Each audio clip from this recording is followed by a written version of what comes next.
మన పాపములు మనం ఒప్పుకొనిన ఎడల ఆయన నమ్మదగిన వాడు నీతిమంతుడు గనక ఆయన మన పాపములను క్షమించి సమస్త దుర్నీతి నుండి మనల్ని పవిత్రులుగా చేయును. మనం ఒప్పుకుంటే మనల్ని దుర్నీతి నుండి ఆయన పవిత్రులుగా చేస్తాడు అని చెప్తున్నాడు. నీకు క్షమాపణ ఎలా వస్తుంది? నీ పాపాన్ని ఒప్పుకుంటే చాలు. ఆయన నమ్మదగిన వాడు నీతిమంతుడు కాబట్టి మనల్ని పాపముల నుంచి క్షమించి ఆయన మనల్ని దుర్నీతి నుండి పవిత్రులుగా చేస్తాడు అన్నాడు. అంటే మనం ఒప్పుకుంటే, మనము ఆయన వైపు చూచి విశ్వాసం ఉంచితే ఆయన నమ్మదగిన వాడు కాబట్టి ఆయన మన పాపములను క్షమిస్తాడు. ఆయన నీతిమంతుడు కాబట్టి.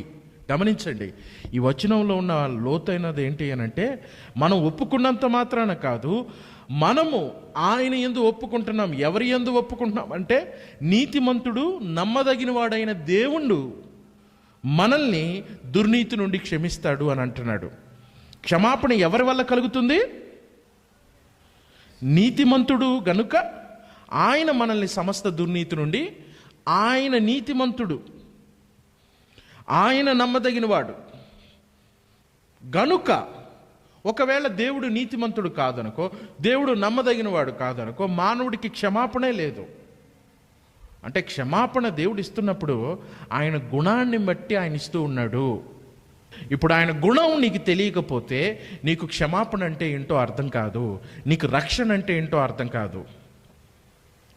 ఆయన గుణాన్ని తెలుసుకోవాలంటే ఎక్కడ తెలుసుకుంటావు అని అంటే వాక్యంలో తెలుసుకుంటావు.